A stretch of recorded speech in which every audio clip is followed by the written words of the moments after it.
it's sort of at the intersection of my two interests, which is gun policy and behavioral interventions. We have a very large number of people arrested for illegal gun possession in the city who aren't prohibited felons. And some of those charges get dropped. Sometimes there's a conviction, but there's not a lot of response from a correction side of things, and maybe there shouldn't be.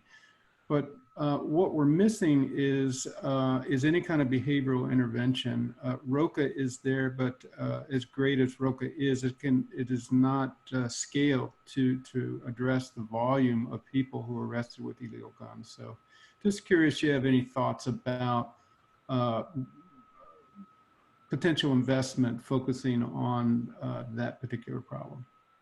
No, thank you, Dr. Webster. And you and we've talked about similar stuff before. I think that is going to be the thing that I'm going to have to figure out is how do we flip the switch, so to speak? How do we start to make those kind of investments into things that we know work, but not have them work in a pocket at a small level, but grow them up into a greater level so that we can have the impact, the long lasting, as I always talk about, that long lasting impact of reducing violence in Baltimore. And how do we do that, right? And that's going to be, what's going to be important for me is to have great, smart people like the folks that are on this call and others involved in how we can actually start that kind of work, right? I always say that I am not going to save Baltimore in a 4-year term, and I'm never going to save Baltimore by myself.